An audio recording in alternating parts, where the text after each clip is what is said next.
Apocalipsis 3.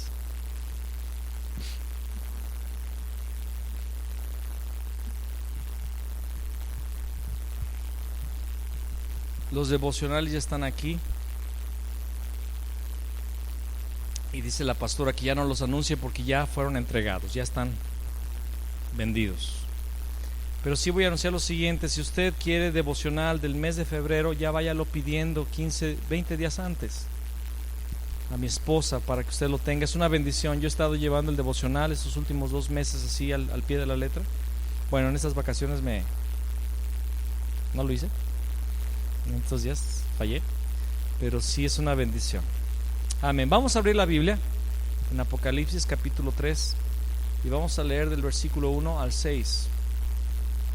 ¿Lo tiene usted?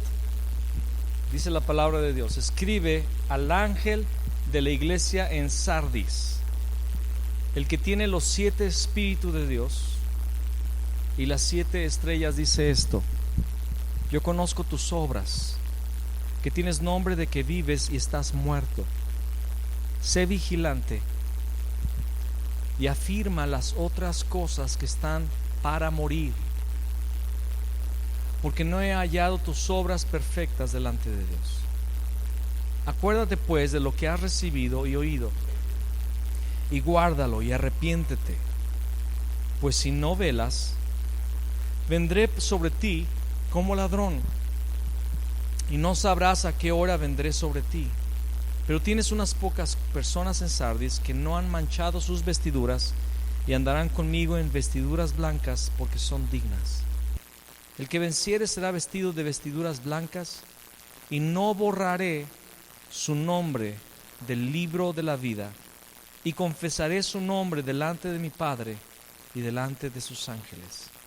El que tiene oído, dígalo conmigo el versículo 6, el que tiene oído, oiga lo que el Espíritu dice a las iglesias.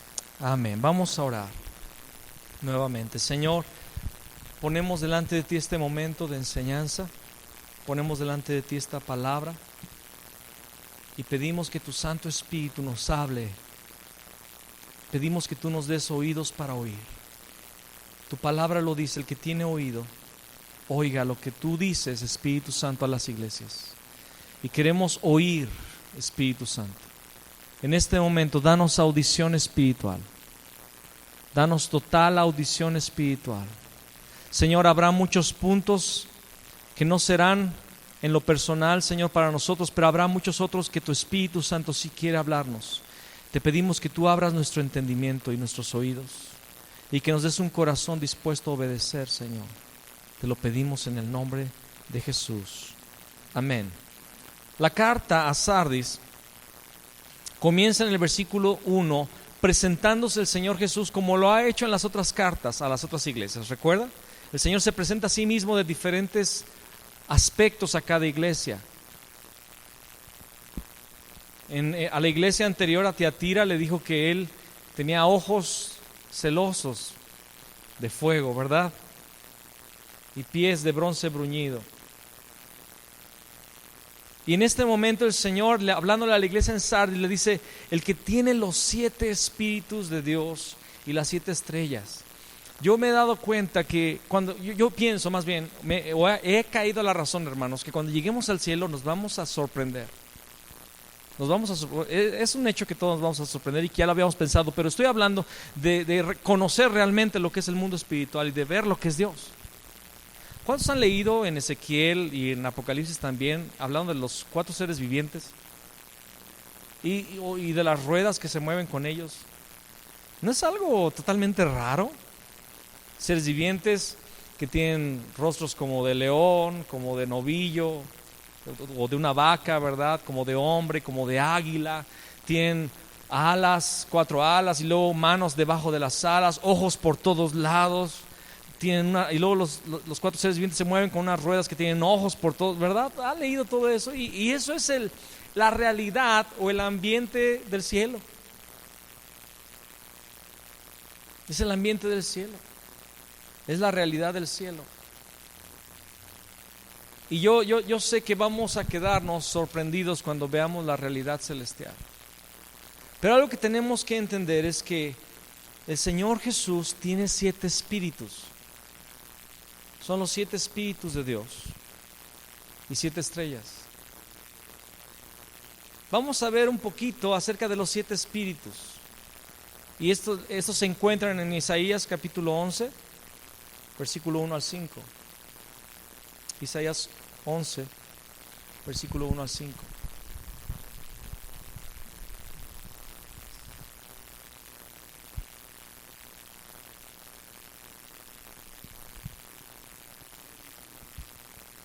Isaías 11, versículo 1 al 5.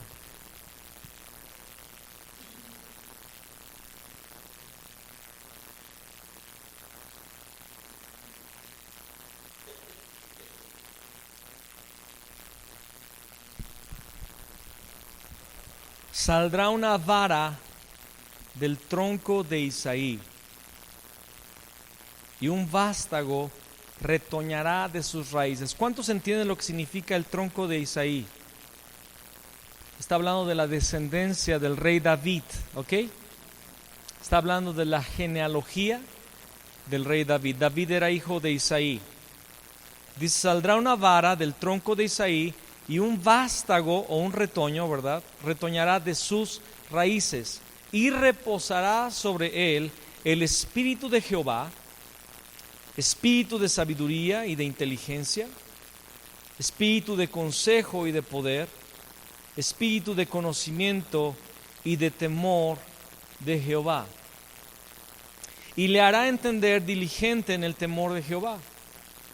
No juzgará según la vista de sus ojos, ni arguirá por lo que oigan sus oídos, sino que juzgará con justicia a los pobres, y arguirá con equidad por los mansos de la tierra, y herirá la tierra con la vara de su boca, y con el espíritu de sus labios matará al impío. Y será la justicia cinto de sus lomos, y la fidelidad ceñidor de su cintura.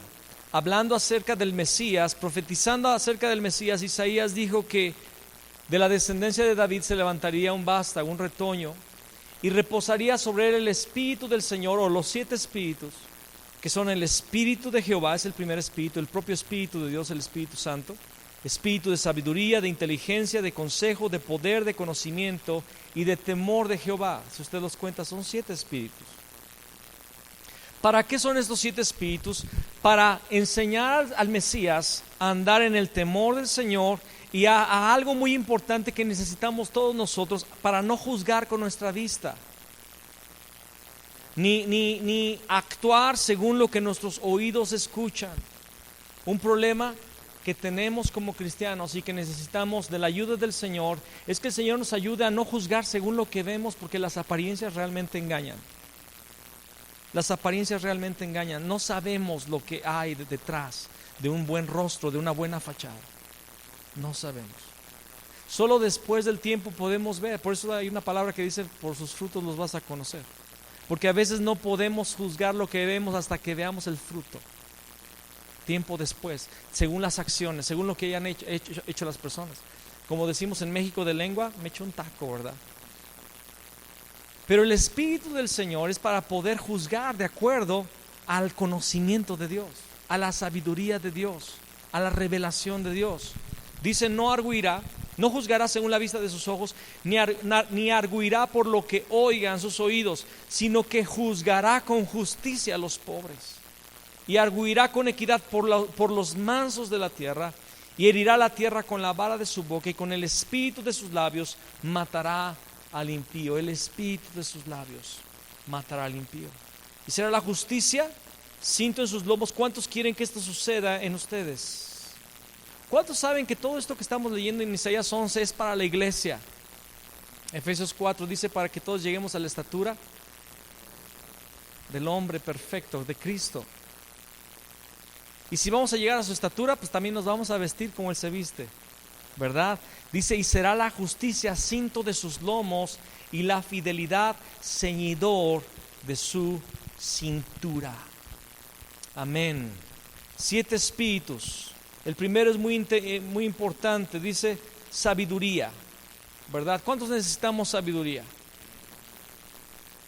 Santiago 1:5, no lo busque. Santiago 1:5 dice: y si alguno de vosotros tiene falta de sabiduría, pídala a Dios, el cual da a todos abundantemente y sin reproche, y le será dada.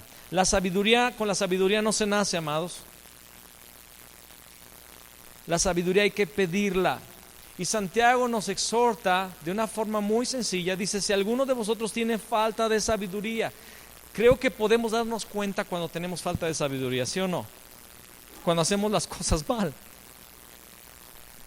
Cuando hacemos las cosas de forma equivocada y que los resultados no son los deseados, es que nos falta sabiduría. Y dice: si alguno tiene falta de sabiduría, pídala a Dios, el cual da a todos abundantemente y sin reproche, y le será dada. Señor, dame sabiduría. Yo no actúo sabiamente, yo no hablo sabiamente. ¿Cuándo se dan cuenta que a veces no hablamos con sabiduría? Decimos las cosas correctas de forma incorrecta. Sabiduría, inteligencia. La palabra inteligencia aquí tiene un significado, es entendimiento, comprender. A veces nos podemos confundir con la palabra sabiduría e inteligencia pensando, pues es lo mismo, inteligencia y sabiduría. No, son dos cosas distintas.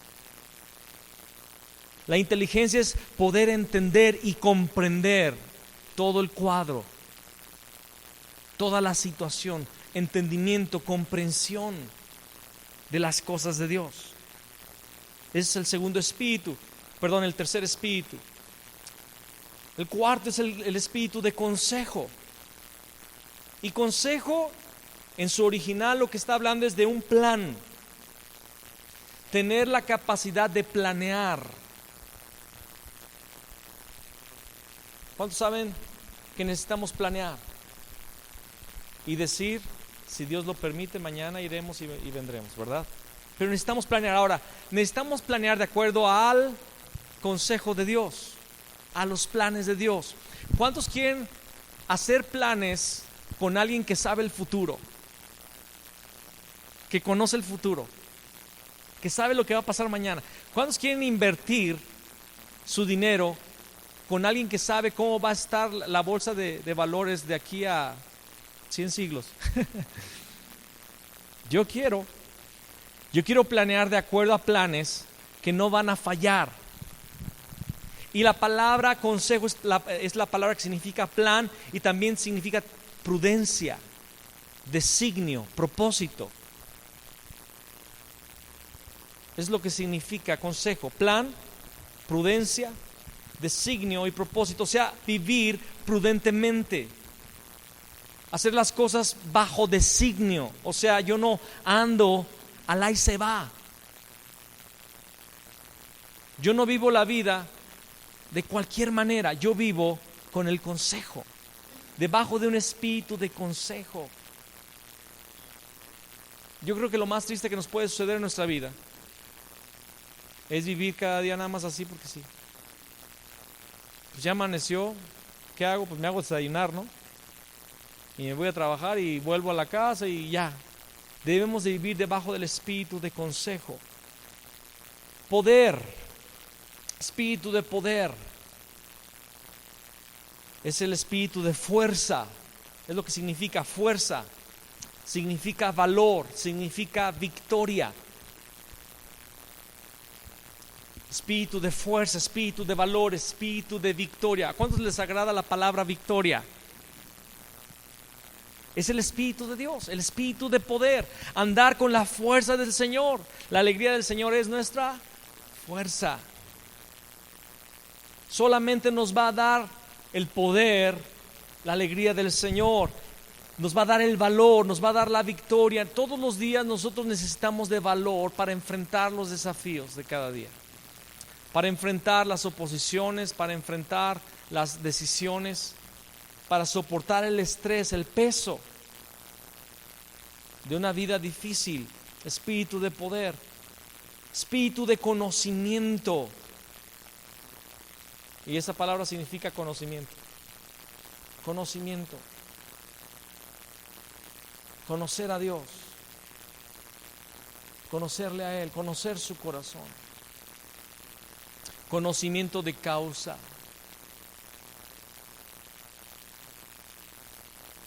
La palabra dice que es una escritura que yo siempre repito mucho. Dice: sus caminos notificó a Moisés y al pueblo de Israel sus obras. ¿Sabe lo que significa eso? Al pueblo de Israel le dijo qué hizo, y a Moisés le dijo por qué lo hizo. Eso es conocimiento. Una cosa es que Dios te diga lo que hizo, y otra cosa es que Él te diga por qué lo hizo. Espíritu de conocimiento, conocerlo a Él, conocer su corazón. Es un nivel en la vida cristiana cuando de repente empiezas a orar y ya no tienes en tu plan solamente darle peticiones al Señor. Que no está mal pedirle al Señor. Dice que todas nuestras peticiones deben de ser conocidas por Él. Pero llega un momento en la vida del cristiano que debemos llegar al punto donde nos metemos a su presencia porque queremos oír de Él el por qué. El por qué. El por qué. ¿Cuántos no quisieran saber el porqué de una prueba que estás pasando? Llegar con Él y decirle, Señor, ¿por qué estoy pasando por esto? Y que el Señor mansa y amorosamente te pueda decir, porque es bueno, porque te va a ayudar en tu carácter a esto y al otro, y tú estabas caminando desviado en esto, y yo te volví a la línea y te amo, es necesario, es por eso. Y eso, ok, Señor, síguele dando. Síguele dando. ¿Por qué? ¿Ustedes se imaginan que Moisés pudiera haber soportado 40 años en el desierto sin saber el por qué? 40 años, bueno, ya había pasado otros 40 él solito, pero 40 años, solo que la diferencia es que los primeros 40 años estuvo con chivos y ovejas, y pues, a eso sí les podía dar de palazos y no había problema, pero los otros 40 años estuvo con casi 2 millones de personas quejumbrosas, rebeldes, torpes, y soportando. Y luego el liderazgo que tenía, usted puede verlo, sus líderes de repente les daban de reveses al pobre Moisés. Para empezar, su hermana, y Aarón también, sus hermanos, los primeros.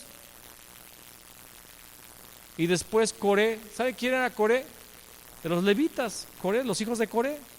Lo precioso es que después podemos ver que los hijos de Coré volvieron al camino, porque hay muchos salmos escritos por los hijos de Coré. Pero los hijos de Coré, Datán y Abiram, príncipes del pueblo. Pero Moisés tenía conocimiento de Dios. Y él sabía el porqué. Y podía caminar con Dios. Espíritu de conocimiento y temor de Jehová. E Isaías capítulo 11, como lo acabamos de leer, habla de ese espíritu de temor de Jehová. Y le hará entender diligente en el temor de Jehová. Y le hará entender diligente en el temor de Jehová. Porque todos los otros espíritus se sujetan a el temor de Jehová, porque todo lo podemos hacer sin amor, todo lo podemos hacer sin dirección de Dios, si no estamos debajo del temor del Señor. ¿Qué es el temor de Jehová?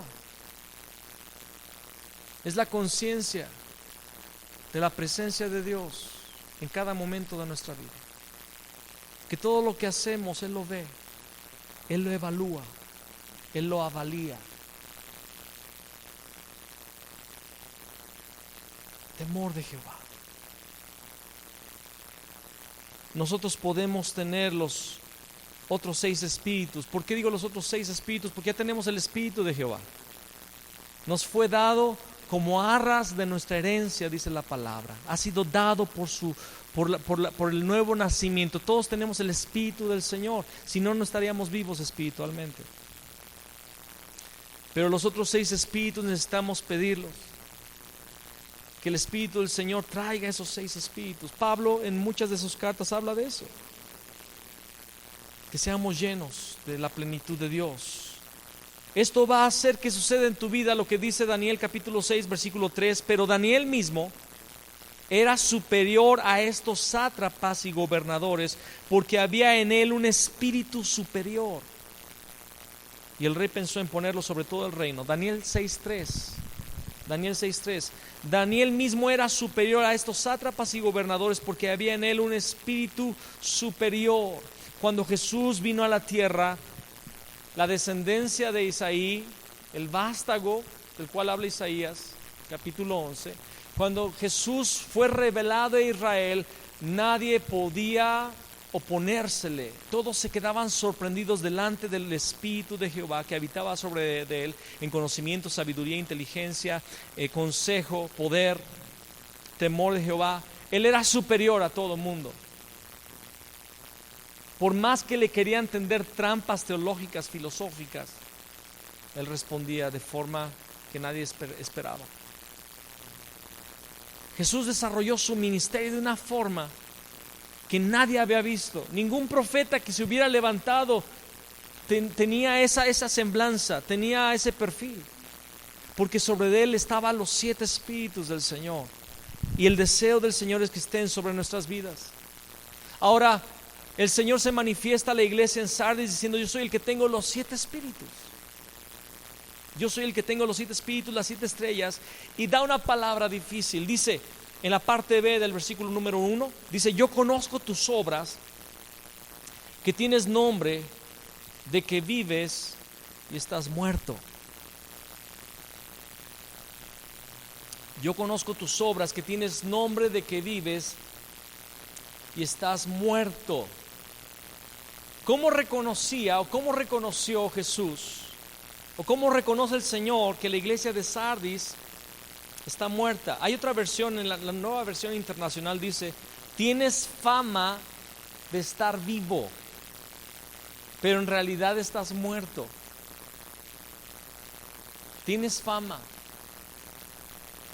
Te hiciste una fama de vida, pero hay muerte por los propios frutos. Dice: yo conozco tus obras. Amados, nuestras obras revelan quiénes somos.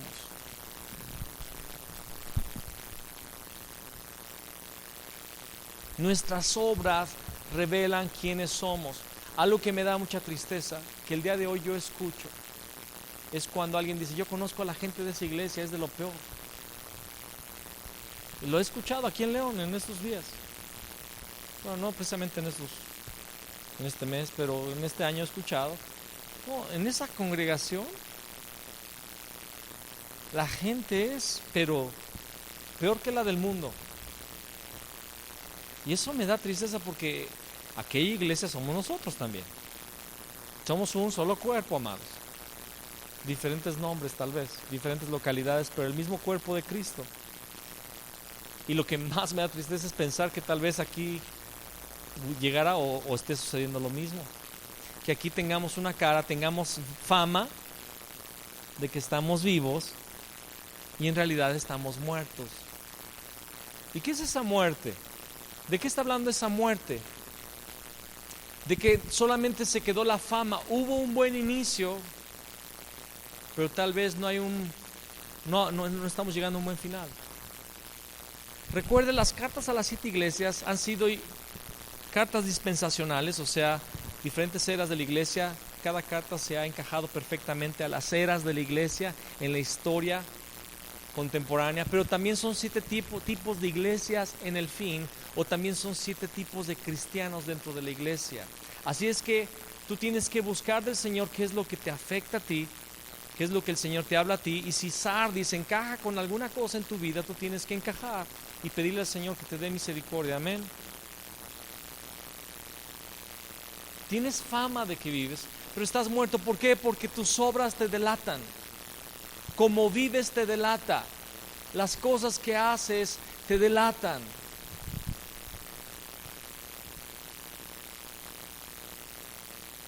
Vamos a buscar, por favor, todos Efesios 5:8, perdón. Vamos a leer Efesios 5:8 al 17.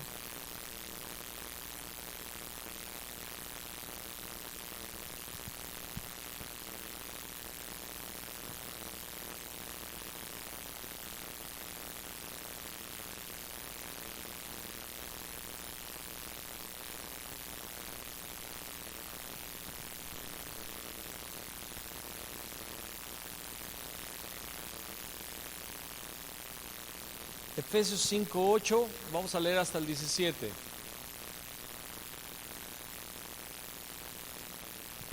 ¿Lo tiene?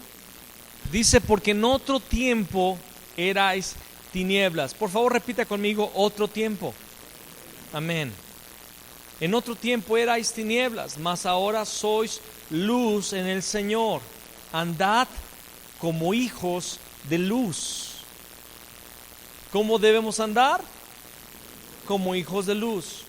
Porque el fruto del Espíritu es en toda bondad, justicia y verdad. Estas son las obras: bondad, justicia y verdad. Un cristiano debe de estar lleno de bondad, amados. Un cristiano debe de estar lleno de obras de justicia, amén. Y un cristiano debe estar lleno de verdad. Un cristiano no puede vivir debajo de mentira. Un cristiano no puede ser falso, no puede tener dos caras. ¿Me está oyendo? ¿Me está siguiendo? Un cristiano debe de dar según estos frutos del Espíritu, comprobando lo que es agradable al Señor. Y no participéis en las obras infructuosas de las tinieblas, sino más bien reprendedlas. Porque vergonzoso es aún hablar de lo que ellos hacen en secreto. Mas todas las cosas, cuando son puestas en evidencia por la luz, son hechas manifiestas, porque la luz es lo que manifiesta todo. Por lo cual dice, y es semejante a lo que dice en Apocalipsis: despiértate tú que duermes, y levántate de los muertos, y te alumbrará Cristo. Amén. Este es el mismo mensaje para Sardis. Despiértate tú que duermes, y levántate de los muertos, y te alumbrará Cristo. Pero la exhortación previa es que no participemos de las obras infructuosas de las tinieblas. Amados, somos de la luz. Todavía no terminamos esa porción, pero quiero hablar aquí. Somos de la luz, no somos de las tinieblas. Los que andan en tinieblas andan en secreto, haciendo cosas pecaminosas, haciendo cosas malas. Pero el verdadero cristiano, el que es de la luz, la palabra dice que anda en el fruto del Espíritu, que es bondad, justicia y verdad. Y si tú no andas en bondad, justicia y verdad, pídele al Señor: despiértame, levántame de los muertos, alúmbrame. Porque la palabra dice así: despiértate tú que duermes, y levántate de los muertos, y te alumbrará Cristo. Versículo 15 dice: mirad pues con diligencia cómo andéis, no como necios, sino como sabios,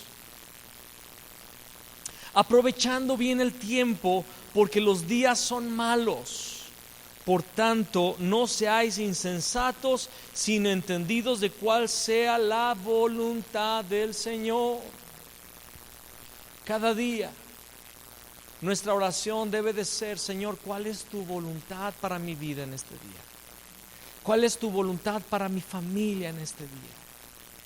¿Cuál es tu voluntad para la iglesia en este tiempo? Hermanos, quiero hacerles una pregunta rapidita. ¿Usted ora por la congregación? Yo le invito a que usted ore por esta congregación. Que el Señor nos enseñe a andar diligentemente en su voluntad. Que lo que el Señor quiere para nuestra congregación, para nuestra comunidad cristiana, se realice. Amén. Ahí se lo pido de paso. Debemos de aprovechar bien el tiempo. Dice la palabra: porque los días son malos. Y si fue escrito esto hace casi 19 siglos, el día de hoy mucho más. Días malos, días pésimos. Tenemos una cultura en decadencia. Acabo de escuchar una noticia que me dejó perplejo. Estaba escuchando que acá una revista en Inglaterra premió de los países latinoamericanos a Uruguay como el mejor país del año. Yo cuando escuché Uruguay inmediatamente abrí el oído, porque tengo muchos amigos en Uruguay. Viajé mucho a Uruguay, ministré mucho en Uruguay, sobre todo en la frontera.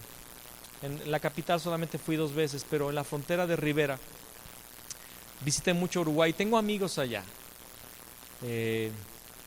Cuando estuve allá, la amistad que hicimos fue profunda, con un hermano que se llama Richard Noguera, que es uno de los pastores conocidos en la frontera, y ministrábamos en su congregación. Y conozco al pueblo uruguayo, es un pueblo muy sufrido. Y cuando escuché eso, se abrieron mis oídos y dije: wow, de todos los países de América Latina, una revista inglesa la premió por ser el mejor país del año. ¿En qué? Porque aprobaron el matrimonio homosexual. y porque también aprobaron la producción y distribución de la marihuana. Y me dio tanta tristeza, porque estamos viviendo en los días que a lo malo llaman bueno y a lo bueno llaman malo. Hermanos, ya se ha legalizado el matrimonio homosexual en la capital y esto se está recorriendo como cáncer por todo el país. De hecho, en otro tiempo se hablaba de la tolerancia, ¿verdad? Al casamiento homosexual o a la vida homosexual. Ahora tenemos que pedirles que ellos tengan tolerancia a los matrimonios normales, porque ya no hay tolerancia de ellos hacia nosotros. Ellos se han vuelto intolerantes. Y nuestro querido amigo Bigotón está presionando para que se legalice la droga en México.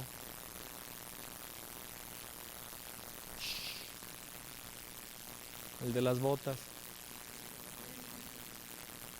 Ahora los vamos a criticar, hermanos. Eso es el mundo, eso son las tinieblas, o sea, eso es normal. Ellos están haciendo lo correcto dentro de lo incorrecto, o sea, ellos son de las tinieblas. Pues, ¿qué hacen las tinieblas? Tinieblas, oscuridad, pecado, es normal. Pero dice la palabra que miremos con diligencia cómo andamos, no como necios. El problema es cuando la iglesia deja de ser sal, cuando la iglesia deja de ser luz. Y debemos de aprovechar el tiempo, amados, cada día debes de aprovechar el tiempo. ¿Cuántos no hemos pensado así, fantasiosamente, si yo pudiera regresar a la secundaria? Si yo hubiera podido regresar a la prepa, ¿cuántas cosas haría bien? Para empezar, no hubiera casado con este monigote aquí. Espero que no tengas ese pensamiento, ¿verdad? Pero ¿cuántos no hemos pensado, y yo hubiera aprovechado esto, hubiera tomado este curso, no hubiera desperdiciado mi tiempo en la patineta, en la bicicleta, ¿verdad? En los juegos de video, me hubiera puesto a estudiar otro idioma, le hubiera ayudado a mi papá para que ese taller, no sé, y tantas cosas. Bueno, eso ya pasó, ya lo pasado, dijo el profeta, pasado. Pero a partir de hoy, aprovechando bien el tiempo, porque los días son malos y tú no sabes si mañana podrás hacer lo que hoy debiste hacer. Por tanto, no seáis insensatos, o sea, sin censo, es lo que está diciendo insensatos, sin censo, sino entendidos de cuál sea la voluntad del Señor. En la carta a Sardis, en el versículo número 2 del capítulo 3, nuestro Señor nos exhorta y dice, sé vigilante. Yo creo que la palabra clave de Sardis es la vigilancia. Va a ser la palabra clave, es el aliciente, es la forma de salir de lo que está mal. Sé vigilante y afirma las otras cosas que están para morir. Y afirma las otras cosas que están para morir, porque no he hallado tus obras perfectas delante de Dios. ¿De qué está hablando aquí cuando dice afirma? Bueno, primero habla de vigilar y lo vamos a estar estudiando en los siguientes versículos, pero dice afirma las otras cosas que están para morir. O sea, hagan de cuenta que es una preeclampsia, ¿verdad? ¿Saben lo que es la preeclampsia? Cuando los órganos empiezan a dejar de funcionar. Entonces lo que hacen los doctores en un caso de preeclampsia es tratar de mantener vivos los órganos que ya están vivos, que no han muerto, y al asegurar primeramente los órganos que están vivos, como lo es los pulmones, la respiración, el cardio, ¿verdad? Empiezan después a tratar de recuperar los órganos que pararon de funcionar. ¿Me explico? Entonces lo primero no es tratar de resucitar lo que ya se murió, no, sino mantener vivo lo que aún sigue vivo. Afirma las otras cosas que están para morir, porque no he hallado tus obras perfectas delante de Dios. Y esto me trae una idea, y es una espiral descendente. ¿Cuál es el problema con una espiral descendente? Una cosa es cuando alguien cae de golpe y se lanza al cieno, se lanza al mundo, se lanza al pecado, deja todo. Como el hijo pródigo, dice, dame mi herencia y yo me la voy a gastar como yo quiera, déjame, y se va. Eso es una caída. Y a veces espero que nadie caiga, y no es el deseo de Dios. El deseo de Dios es que sus hijos permanezcan en casa, disfrutando de la herencia en casa.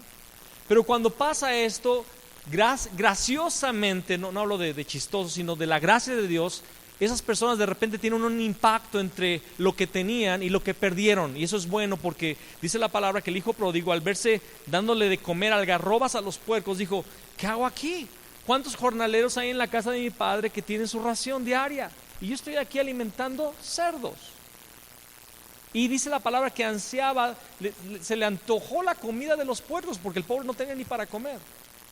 Y entró en razón, y es lo que sucede. Ese es el choque que se suscita cuando alguien se lanza de golpe al mundo.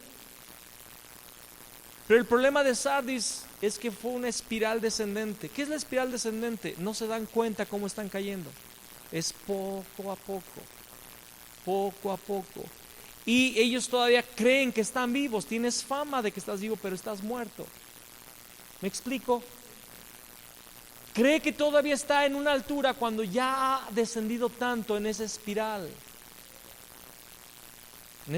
descendente.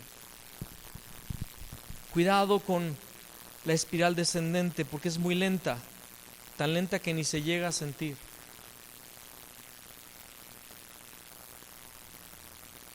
No he hallado tus obras perfectas delante de Dios. ¿Cuáles son las obras? Bondad, justicia. Amén.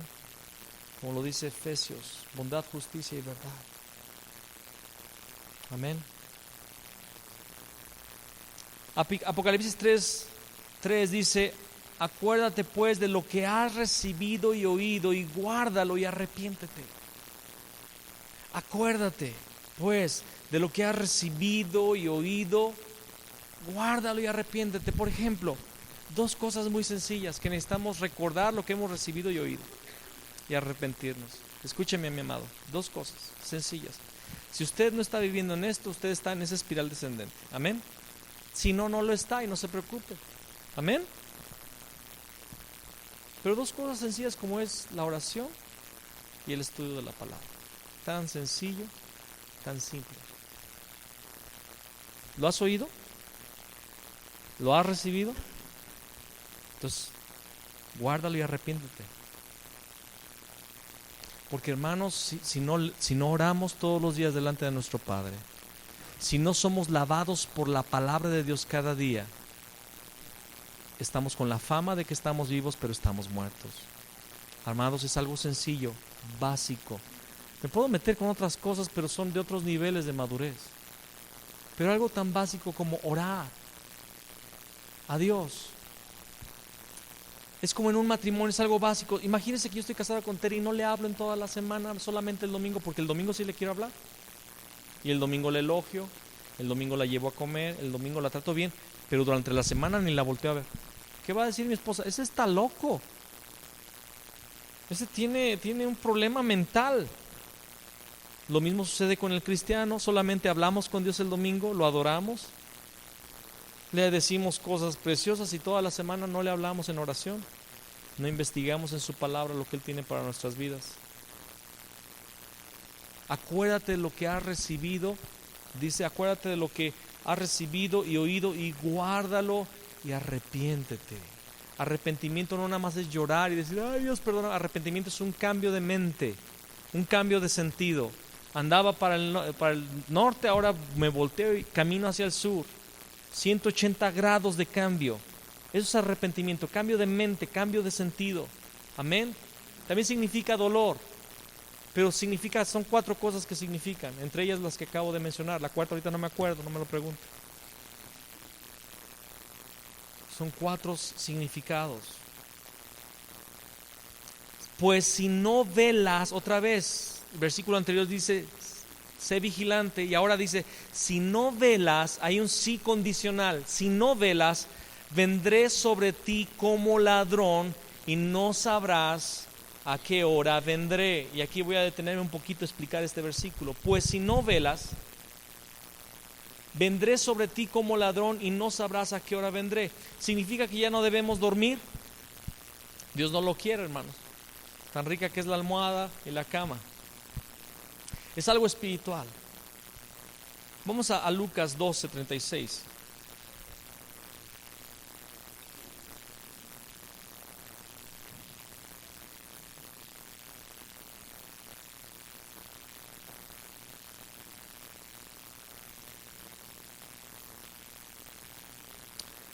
Lucas 12:36.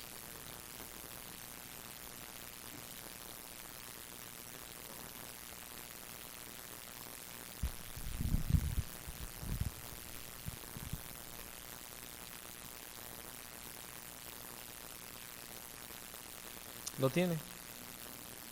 Y vosotros sed semejantes a hombres que aguardan a que su Señor regrese de las bodas, para que cuando llegue y llame, le abran enseguida. Bienaventurados aquellos siervos a los cuales su Señor, cuando venga, halle velando. De cierto os digo que se ceñirá y hará que se sienten a la mesa, y vendrá ¿a qué? A servirles. Este es un aspecto de Dios que no alcanzamos a entender, amados, que Él es un Dios servil. ¿Cuántos saben que Dios es infinitamente poderoso? ¿Cuántos saben que Él es infinitamente sabio? Su sabiduría nunca acaba. Pero Él es también infinitamente siervo. Es algo que es impresionante de la majestad de nuestro Dios. Él es siervo. Dice que Él vendrá a servirnos a la mesa. Y aunque venga a la segunda vigilia y aunque venga a la tercera vigilia, si los hallare así, ¿cómo? Velando. Bienaventurados son aquellos siervos. Pero sabed esto, que si supiese el padre de familia a qué hora el ladrón había de venir, velaría ciertamente y no dejaría minar su casa o robar su casa. Vosotros pues también estad preparados, porque a la hora que no penséis, el Hijo del Hombre vendrá. De aquí se ha soltado una idea de que el Señor viene como ladrón en la noche, ¿sí o no? Pero aquí voy a explicar algo que tal vez va a ser diferente para ti hoy. Estaba platicando el otro día con Paco y me contó una anécdota que la voy a contar aquí hoy, aunque tú no quieras. Me cuenta que cuando era soltero estaba en su casa y por alguna razón él se durmió en una colchoneta cerca de la ventana. Y él estaba dormido en ese lugar, pero curiosamente como que despertó a la hora que estaba entrando un ladrón. ¿Sí? ¿Sí? ¿No es así? Y de repente vio la silueta del ladrón metiéndose, era la alcoba, ¿verdad? Era una alcoba, como que la luz reflejaba, me imagino, después me lo explicas más. Pero él vio así como la figura del ladrón y él no hizo ningún ruido y siempre andaba con una pistola, creo que andabas con una pistola siempre, pero ese día ni la tenías ni nada, gracias a Dios que no tenías nada, porque así como es mi amigo. Pero lo vio y nada más se acomodó y esperó, y en cuanto ya tenía todo el cuerpo adentro, por detrás de la cortina, ¡bócatela! Y a patearlo y a tranquearlo. ¿Me explico? Y luego el ladrón le decía, pues déjame salir, pues. Sí, te sales pero por el balcón. No, déjame salir por la puerta. ¿Cuál puerta? Por donde te veniste. Y lo aventó desde arriba. No era creyente. Y él dice, pero lo volvería a hacer conociéndolo.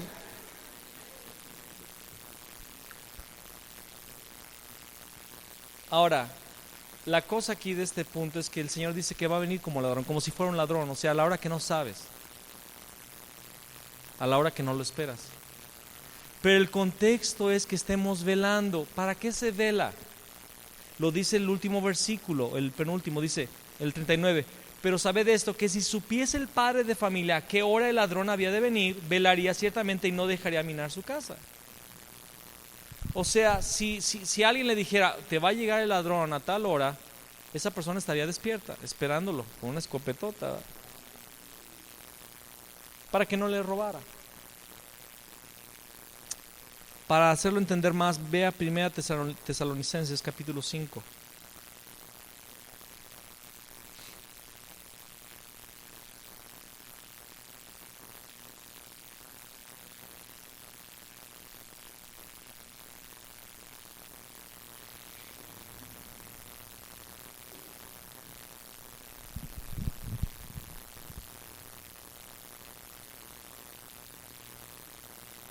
Primera Tesalonicenses 5 del 1 al 11 dice: pero acerca de los tiempos y de las ocasiones no tenéis necesidad, hermanos, de que yo os escriba, porque vosotros sabéis perfectamente que el día del Señor vendrá así como ladrón en la noche. Entonces no entiendo, ¿verdad? ¿Por qué dice que va a venir como ladrón en la noche? Aquí lo va a explicar. Y está hablando de la segunda venida. Amén.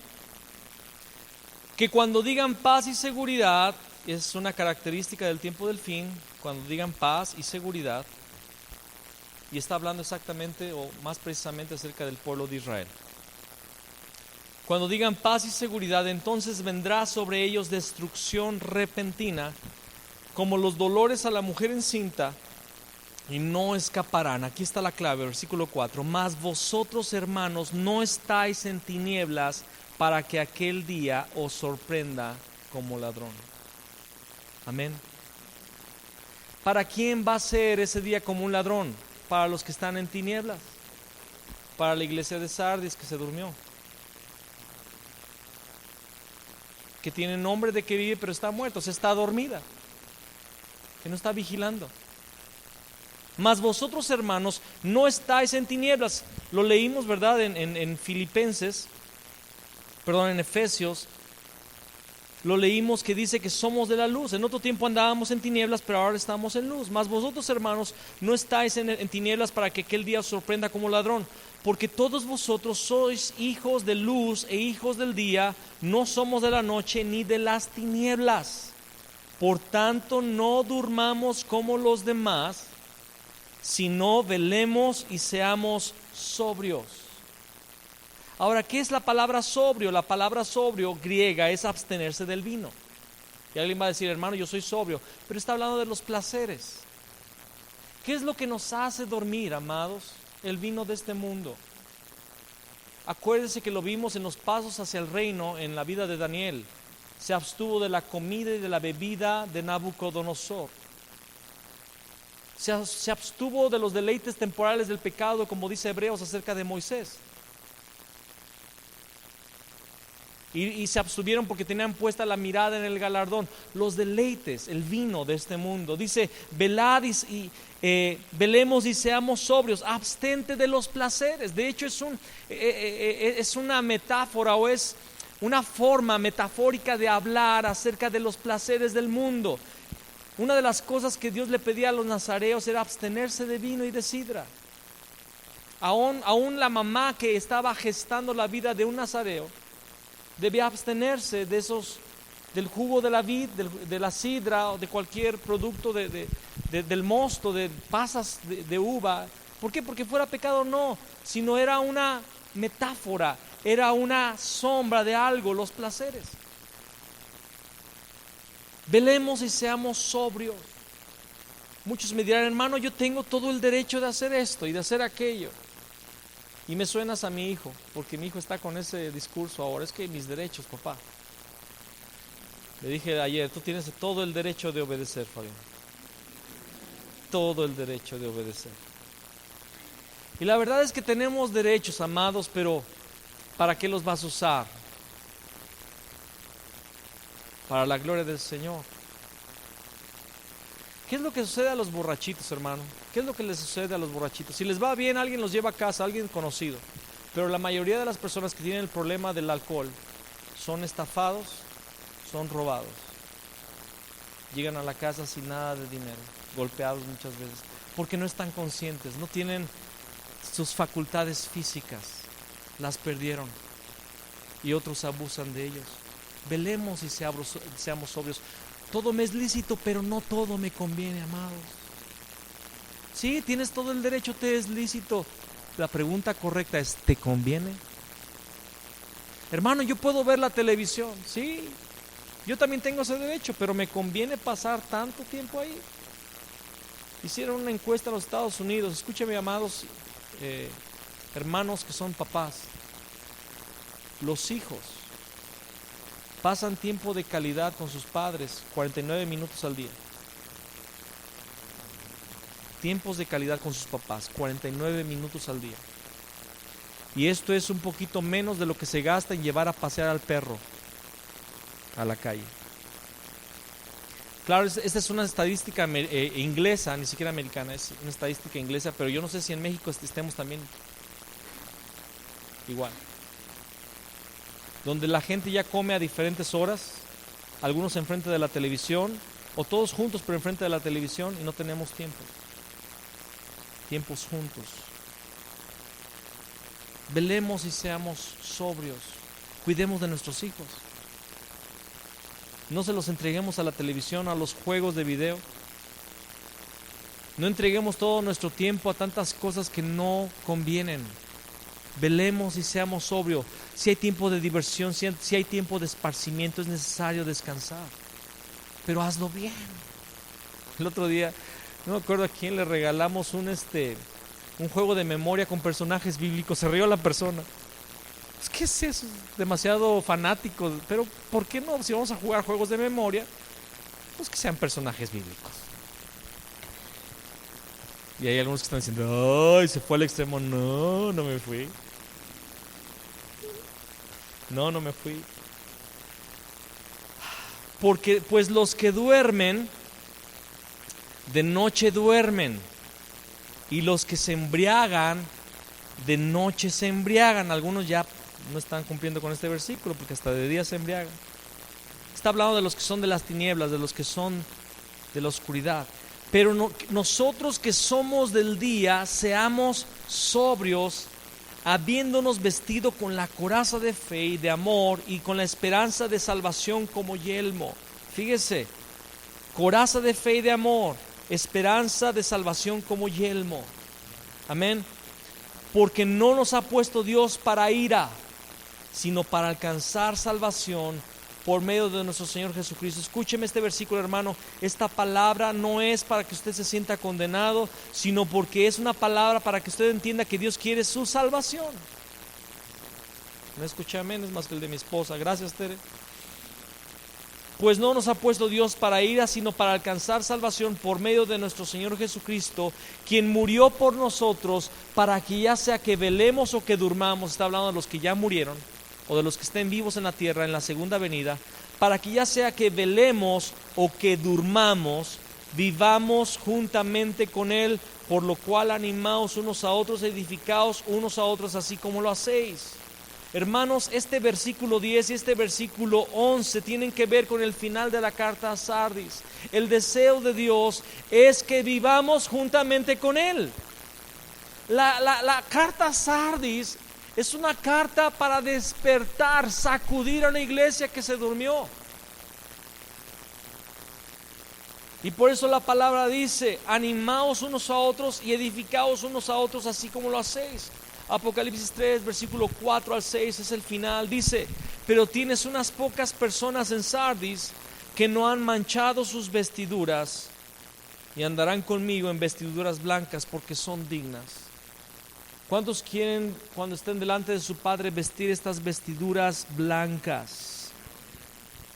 Vestiduras dignas, dice la palabra. La palabra dice que había algunos en Sardis que no habían manchado sus vestiduras, que no se habían dormido. Hermano, tú manchas tus vestiduras cada vez que pecas, cada vez que eres negligente. Uno de los pecados también que existen es la negligencia. Dice la palabra que el que sabe hacer lo bueno y no lo hace, le es pecado, se constituye pecado. La negligencia es pecado. Versículo 5. El que venciere será vestido de vestiduras blancas, y no borraré su nombre del libro de la vida. Amado, este versículo es para que temamos. La promesa para el que venza, y esto es a través de velar, es, número 1, seremos vestidos con vestiduras blancas.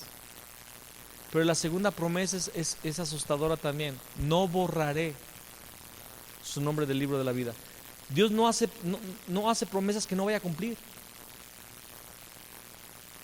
O sea que Dios sí puede borrar tu nombre del libro de la vida. Y los únicos que son inscritos en el libro de la vida son aquellos que fueron lavados con la sangre de Jesús. Pero, oh sorpresa, fueron inscritos en el libro de la vida, pero no vencieron, pueden ser borrados del libro de la vida. Es lo que este versículo está diciendo. Ahora, es muy fácil. Vela, guárdate, vela, sé diligente. Precioso el final del versículo 5: y confesaré su nombre delante de mi Padre y delante de sus ángeles. Esto va a suceder literalmente, que el Señor Jesús va a confesar nuestro nombre y va a decir: aquí está Pedro, Padre, yo confieso su nombre, Él es mi hermano, Él es tu hijo, Él permaneció, Él fue fiel, Él veló, Él perseveró, Él venció. Yo confieso el nombre de Pedro delante de ti, Padre, y delante de todos ustedes, ángeles celestiales. Él es del reino. Amplia y generosa entrada. Amén. Él va a confesar nuestro nombre delante del Padre y delante de sus ángeles y vencemos. El que tiene oído, oiga lo que el Espíritu dice a las iglesias. Señor, danos oídos espirituales para oír lo que tú estás hablando a las iglesias. Danos oídos espirituales, Señor. Y si como Sardis, Padre, tenemos solamente fama de vida, pero la realidad es que tú ves que estamos muertos, Señor, te pedimos que nos resucites, Padre. Que nos resucites de entre los muertos, Señor. Tu palabra lo dice: despiértate tú que duermes y levántate de los muertos y te alumbrará Cristo, Señor. Haz levantar a tu iglesia del sueño. Haz levantar a tu iglesia de la somnolencia espiritual. Haz levantar a tus hijos, Señor, de esa somnolencia, Señor, de esa apatía, de esa indiferencia que hay en nuestras vidas cotidianamente hacia ti y hacia tu reino, Señor. Levanta de los muertos a quien está en tinieblas, Señor, y alúmbralo con la luz del evangelio, con la luz del día, con la luz de Jesucristo, Señor. Yo te pido, Señor, que nos levantes, Padre, de entre los muertos y nos hagas vivir, Señor, por tu Espíritu. Que tú derrames, Señor, tus 7 espíritus sobre nuestras vidas, Padre, y que seamos llenos, Señor, del espíritu de sabiduría, el espíritu de inteligencia, el espíritu de consejo, el espíritu de poder, el espíritu de conocimiento y de temor de Jehová, Señor. Que en nuestras vidas habite, Señor, sabiduría, inteligencia, consejo, poder, conocimiento y temor de Jehová, para que andemos en tus caminos, Señor, para que no juzguemos solamente con nuestra vista, Señor, sino según tu corazón, Padre, para que no reaccionemos, Señor, de acuerdo a lo que oímos, sino de acuerdo a lo que sabemos de tu Espíritu, Señor. Padre, para que caminemos en tus caminos, Señor. Despierta a tu iglesia en este tiempo, Señor. No queremos tener solamente nombre de que vivimos, Señor, sino que realmente vivamos en tu presencia, llenos del poder, Señor, de tu Espíritu Santo, llenos de la vitalidad de tu reino, Señor, viviendo cada día, Señor, con alegría, viviendo cada día, Señor, como un desafío que tú nos has puesto, Señor, para mostrar tu nombre, Señor, a nuestra generación, Señor. Haznos una iglesia que sea luz. Haznos una iglesia que sea vida, Padre. Que nuestras obras, Señor, nos antecedan y que nuestras obras hablen, Señor, de lo que tú has depositado en nuestros corazones, Señor. Viene un nuevo año, Señor. Está por nacer el año 2014, Señor, sobre nuestras vidas. Y te pedimos que tú unjas, Señor, y bendigas este año, Señor, como un año de tu presencia, como un año, Señor, de tu poder, como un año de tu manifestación y de tus milagros, como un año de tu salvación, como un año de vida de entre los muertos, Padre. Resucita todo lo que se ha muerto, Padre. Levanta todo lo que se ha caído. Despierta todo lo que se ha dormido, Señor, en el nombre de Jesús. Y yo hablo vida a esta congregación, Padre. Yo hablo vida, Señor, a esta congregación. Yo hablo la vitalidad de Jesucristo, la vida de Jesucristo sobre esta congregación, Señor. Yo hablo vida y declaro vida, Señor, en el nombre de Jesús. Yo declaro tu reino establecido sobre cada vida. Yo declaro tu fuerza y tu victoria sobre cada corazón, Señor. Yo declaro tu fuerza, Señor, sobre cada adversidad y sobre cada cada circunstancia, Señor, difícil, Padre. Yo declaro sabiduría, Señor. Yo declaro poder. Yo declaro consejo. Yo declaro conocimiento. Yo declaro tu temor. Yo declaro tu sabiduría, tu inteligencia, Señor, sobre cada corazón. Yo declaro, Señor, la vida de Jesucristo, Señor, manifestándose y surgiendo en cada corazón, en cada persona, en cada familia. Yo declaro, Señor, que las personas que han vivido debajo de opresión, debajo de estrés, debajo, Señor, de dificultad, debajo de apatía, Señor, debajo de dolor, yo declaro en este tiempo un tiempo de resurrección en Cristo Jesús.